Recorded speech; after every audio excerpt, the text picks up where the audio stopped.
Vamos continuar nosso estudo sobre aprendizagem.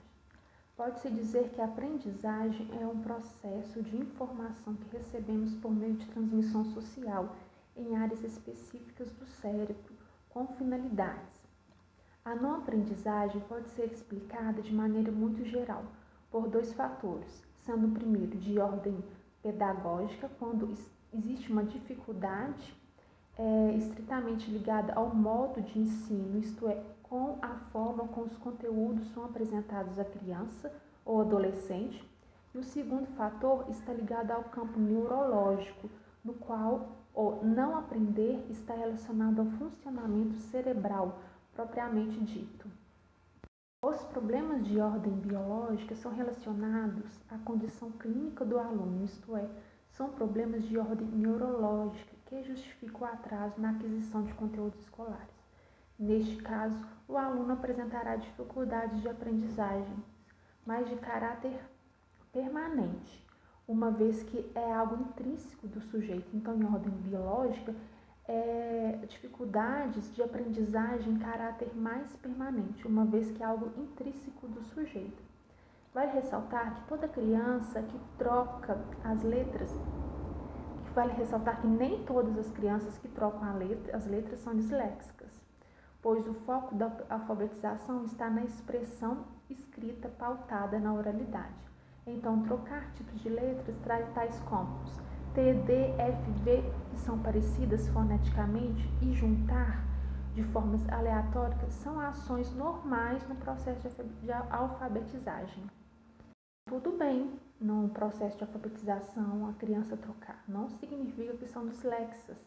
Entretanto, há uma diferença entre o aluno com dificuldades normais no processo de aprendizagem e o aluno dislexo. O dislexo está no tempo em que essas dificuldades se continuam, essas dificuldades se manifestam, ou seja, essas dificuldades nos dislexos são duradouras por terem causa neurológica. No caso também de históricos hereditários, podemos dizer então que é um transtorno de ordem neurobiológica. Então, os dislexos, nós podemos dizer que é uma ordem neurobiológica. Os distúrbios de aprendizagens referem-se a um transtorno do déficit de atenção e hiperatividade, que é o TDAH. Tal distúrbio é uma causa comum de mau desempenho escolar, isto é, menor tempo de estudos inacabados, necessidades de recuperação paralela, até mesmo expulsões. Esses sintomas de baixo rendimento escolares estão associados às dificuldades na realização de tarefas. São características essenciais ao padrão persistente da desatenção e da hiperatividade.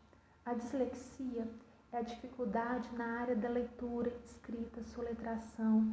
Então, a dislexia do desenvolvimento é considerado um transtorno específico de aprendizagem de origem neurobiológica. Pessoas com dislexia apresentam um funcionamento peculiar do cérebro para processamentos linguísticos relacionados à leitura. Os dislexos têm dificuldade para associar símbolos, gráficos, letras, sons. O transtorno de déficit de atenção com hiperatividade, TDAH, também é um transtorno neurobiológico de causas genéticas, caracterizado por sintomas de falta de atenção e inquietação e impulsividade. Aparece na infância, mas pode acompanhar o indivíduo pela vida toda. O transtorno neurobiológico TDAH apresenta causas genéticas. A partir daí, a criança se torna desatenta, impulsiva, inquieta, ela não consegue seguir regras. É um transtorno neurobiológico que se caracteriza por sintomas de desatenção, inquietação, impulsividade. TDAH é um transtorno neurobiológico de causas genéticas que aparecem na infância e podem acompanhar o indivíduo por toda a vida. De acordo com o CID é a Classificação Internacional de Doenças, os distúrbios de aprendizagem estão dentro da categoria de transtorno de desenvolvimento psicológicos, mais especificamente como transtornos específicos do desenvolvimento das habilidades escolares, Dentro dessa categoria estão dislexia, disgrafia, descalculia e a dificuldade em soletração. O processo de aprendizagem ele estabelece na integração com diversas habilidades como cognitivas e linguísticas, que quando elas são prejudicadas e deficitárias, podem influenciar negativamente no desenvolvimento humano e aumentar a probabilidade de problemas físicos, sociais e emocionais, expondo o indivíduo a risco de fracasso escolar, dificuldade escolar e transtornos de aprendizagem. Um ponto importante a ser destacado é a diferença existente entre o transtorno de aprendizagem e a dificuldade escolar. O transtorno de aprendizagem, relaciona-se com o problema da aquisição e desenvolvimento de funções cerebrais envolvidas no ato de aprender, enquanto que a dificuldade escolar varia desde a adaptação escolar ao plano pedagógico adotado por determinada instituição de ensino, até o ambiente sociocultural em que a criança está inserida. Em relação a essa questão, é ainda importante frisar que uma criança que apresenta dificuldade escolar não apresenta necessariamente algum transtorno de aprendizagem. Fatores como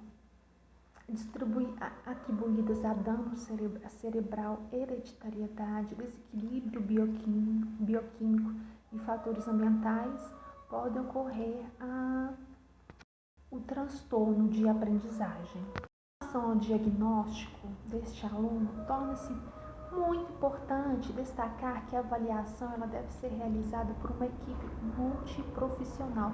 Quem são essas pessoas? Quem são esses profissionais? A equipe é formada por médicos, pedagogos, fonoaudiólogos, psicólogos. Cada profissional, em sua perspectiva área, é respaldado por um instrumento e métodos de avaliações adequados que subsidiem de maneira eficaz sua atuação para que juntos consiga alcançar um diagnóstico que atenda melhor a qualidade de vida deste indivíduo. Agora sobre a disgrafia. Tais como prováveis causas para o desenvolvimento da disgrafia é o distúrbio da motricidade. Disgrafia, distúrbio da motricidade fina e da motricidade ampla, distúrbios de coordenação visomotora, deficiência da organização temporal e espaço, problemas de lateralidade e de direcionalidade, por fim. Disgrafia aquelas crianças disgráficas são aquelas que apresentam dificuldades no ato motor da escrita, tornando a grafia praticamente indecifrável. Sendo assim, a disgrafia é a perturbação da escrita, no que diz respeito ao traçado da letra e à disposição dos conjuntos gráficos nos espaços utilizados. Relaciona-se, portanto, a essa dificuldade motora e espacial. Estudos apontam que a criança com disgrafia escreve de maneira desviada ao padrão. É uma caligrafia bem deficiente, uma letra pouco diferenciada e mal elaborada. Quando a criança apresenta esse distúrbio, são comuns as características letras excessivamente grandes ou letras excessivamente pequenas, macrografia, micrografia, respectivamente. Forma das letras irreconhecível, traçado exagerado e grosso ou demasiadamente suave, grafismo trêmulo ou com irregularidade, escrita demasiadamente rápida ou lenta, espaçamento irregular das letras, erros e borrões que podem impossibilitar a leitura, desorganização geral do texto. Para confirmar esse distúrbio, a criança deve contemplar um conjunto de quase a totalidade das condições supracitadas. Além disso, é possível que sejam notados outros comportamentos relacionados com dificuldades de aprendizagem. Também utilizam de forma incorreta o instrumento com que elas estão escrevendo. As intervenções destaca-se a terapia de linguagem escrita, orientam ainda que as intervenções devem ser realizadas de maneira lúdica para que a criança sinta prazer em ler e escrever. Há 6 tipos de descalculia, né? Há 6 tipos: a descalculia verbal, a descalculia léxica gráfica, a descalculia ideognóstica e operacional. Primeiro falamos da disgrafia, agora descalculia. Existem 6 tipos de descalculia: verbal, praquinóstica, léxica, gráfica, ideognóstica e operacional. Disgrafia é uma e descalculia é outra. A descalculia verbal, ela corresponde a descalculia é a dificuldade na matemática, nos números.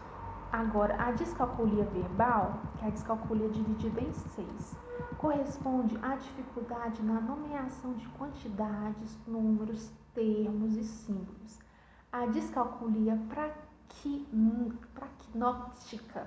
praquinóstica diz respeito à dificuldade para enumerar, comparar e manipular objetos reais ou imagens. Praquitognóstica, dificuldade em enumerar, comparar e manipular objetos reais ou imagens. Descalculia léxica corresponde à dificuldade na leitura de símbolos matemáticos. A descalculia ideognóstica trata-se da dificuldade na compreensão de conceitos e na realização de operações mentais. E por último, a operacional refere-se à dificuldade de executar operações e cálculos numéricos. Há carências de estudo ainda sobre a descalculia. Ainda existe carência em estratégicas adequadas e efetivas na superação da descalculia. Então, falamos da descalculia e antes da descalculia falamos da disgrafia, né? Então, a descalculia existe 6 tipos: verbal, praquinognóstica, léxica, gráfica, ideognóstica e operacional. E antes nós falamos da disgrafia. A disgrafia, que é distúrbios da motricidade fina, motricidade ampla, distúrbios da coordenação visomotora, deficiência organizacional, são aquelas crianças que apresentam dificuldade no ato motor da escrita, tornando a grafia indecifrável. Agora, a dislexia, ela é entendida como um transtorno de aprendizagem, resultado como déficit específico na linguagem. O indivíduo apresenta dificuldade na fala devido à dificuldade no processamento fonológico e reflete-se nos processos da leitura.